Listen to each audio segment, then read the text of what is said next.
So hello student, welcome in this video.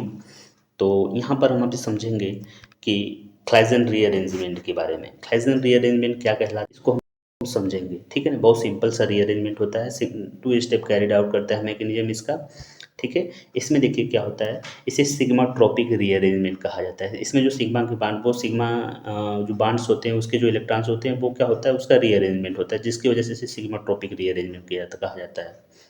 क्या होता है इसमें, जब एलिल फेनिल ईथर को एलिल फेनिल ईथर को हीट किया जाता है, किस क्या कहता है, हीट किया जाता है विदाउट एनी सॉल्वेंट, ठीक है। कोई सॉल्वेंट की ज़रूरत नहीं होती, बस इसको हीट किया जाता है। The product of rearrangement is sigma allyl phenol. तो ये सिग्मा एलिल फेनॉल बनाता है, ठीक है ना। अब इसके समझते हैं कि कैसे क्या रिएक्शन कैरिड होता है। अब इसका देखिएगा, जो एलिल फेनिल ईथर है इसको हीट करेंगे, जनरली हीट करेंगे तो हमको क्या बना, सिग्मा एलिल फेनॉल बना, ठीक है ना। अब इसको देखिएगा, इसके मैकेनिज्म को समझते हैं। 2 स्टेप मैकेनिज्म होता है, यहाँ पर लिख लीजिएगा आप नोट्स में। 2 स्टेप मैकेनिज्म बड़ा सिंपल सा मैकेनिज्म होता है। धीरे धीरे sigmatropic rearrangement take place करता है। धीरे धीरे इन द सेंस मतलब कि अगर 1 2 3 यहाँ 1 2 3, अब ये जो वो थर्ड का जो कार्बन है, जो थर्ड कार्बन है उसका जो सिग्मा इलेक्ट्रॉन है वो ट्रांसफ़र होता है। देखिएगा, अब यहाँ पे जो फर्स्ट है, फर्स्ट का ये यहाँ पे ट्रांसफ़र होगा, ठीक है ना। जब ये इलेक्ट्रॉन डेंसिटी यहाँ ट्रांसफ़र होगी तो इसका इलेक्ट्रॉन डेंसिटी इस कार्बन पर जाएगी, क्योंकि ये थर्ड वाला है, ठीक है ना। अब थर्ड वाले के बाद जब इलेक्ट्रॉन डेंसिटी इंक्रीज होगी तो ये यहाँ ट्रांसफ़र करेगा सेकेंड वाले को। वापस से देखिएगा, अभी सबसे पहले क्या होता है कि ये जो थर्ड का सिग्मा बांड इलेक्ट्रॉन डेंसिटी है वो इस वाले थर्ड वाले कार्बन के पास आएगी। जब इसके पास आएगी तो ये अपना इलेक्ट्रॉन इधर ट्रांसफ़र करेगा कार्बन नंबर 2 पर। जब इसके पास इलेक्ट्रॉन डेंसिटी बढ़ेगी तो ये अपना इलेक्ट्रॉन इधर ट्रांसफ़र कर देगा। इलेक्ट्रॉन ट्रांसफ़र करेगा तो क्या होगा, इधर डबल बॉन्ड बन गया, इस कार्बन पे डबल बॉन्ड बन गया। और इसका क्या होगा, ये जो टर्म्स है, थर्ड वाला जो टर्म्स है ये यहाँ पर आ जाएगा, ठीक है। जब यहाँ पे आ जाएगा, जुड़ जाएगा, तो इसके पास एक हाइड्रोजन ऑलरेडी होगा करता है। तो देखिएगा, ये हाइड्रोजन हो गया।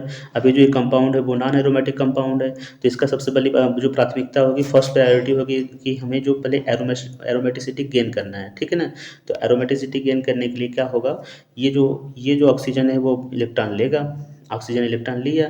जब इसके पास नेगेटिव चार्ज आ जाएगा तो ये प्रोटॉन क्या करेगा, वापस ये जो कंपाउंड है वो एरोमेटिसिटी गेन करने के लिए इस हाइड्रोजन को, इस प्रोटॉन को ट्रांसफ़र कर देगा यहाँ, और इसका जो बॉन्ड है इधर शिफ्ट हो जाएगा। बस इसमें रीअरेंजमेंट होगा, बाकी कुछ नहीं होगा। इतना सिंपल सा रिएक्शंस है, ठीक है। आप इसको प्रोसीड करिएगा, किसी कॉपी पे लिख कर अच्छे से समझिएगा, ठीक है ना। तो ये हमारा प्रोडक्ट बन जाएगा, जिसे एलिल फिनोल कहते हैं, सिग्मा एलिल फिनोल कहते हैं।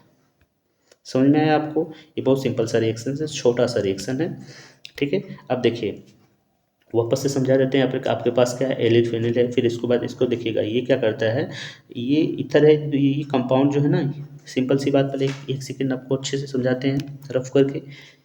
पहले आपको समझना होगा कि इस जो बेंजीन रिंग का जो डबल बॉन्ड है ये क्या करेगा, इस थर्ड कार्बन को देगा। जब थर्ड कार्बन पे इसके साथ देकर इलेक्ट्रॉन जुड़ेगा, जब इसके साथ जुड़ेगा तो ये इसके पास जब इलेक्ट्रॉन डेंसिटी ज़्यादा होगी तो इलेक्ट्रॉन डेंसिटी को कम करेगा अपने सेकंड कार्बन पर। फिर फर्स्ट कार्बन के पास इलेक्ट्रॉन डेंसिटी ज़्यादा होगी तो ये अपना इलेक्ट्रॉन डेंसिटी इधर ट्रांसफ़र करेगा। ऑब्वियस सी बात है, इधर ट्रांसफ़र हुआ, कंपाउंड बना। तो यहाँ का जो बॉन्ड है, यहाँ का बॉन्ड टूटकर इसके साथ CH2 के साथ जुड़ गया, ठीक है। इसके पास ऑलरेडी हाइड्रोजन होता है। तो मैंने आपको बताया कि एरोमेटिसिटी इसका क्या होगा, फिनिश हो गया, ये नॉन एरोमेटिक कंपाउंड हो गया। तभी ये वापस से एरोमेटिसिटी गेन करना चाहेगी। तो गेन करने के लिए क्या करेगा, ये ऑक्सीजन अपना इलेक्ट्रॉन लेगा, किसी भी हाल में इसको एनी हाउ इसको कंप्लीट तो करना ही है एरोमेटिसिटी, ठीक है, किसी भी तरह से। तो ये कंपाउंड क्या करेगा कि यहाँ का जो हाइड्रोजन है ये ऑक्सीजन ले लिया, फिर ये डबल बॉन्ड इधर ट्रांसफ़र हो जाता है। तो ये क्या बन गया, sigma allyl phenol. This is Claisen rearrangement, ठीक है। थोड़ा सा आपको लगेगा बड़ा डिफिकल्ट है, लेकिन डिफिकल्ट होता नहीं है। आप एक प्रैक्टिस करेंगे तो ये सही हो जाएगा, ठीक है। Thank you.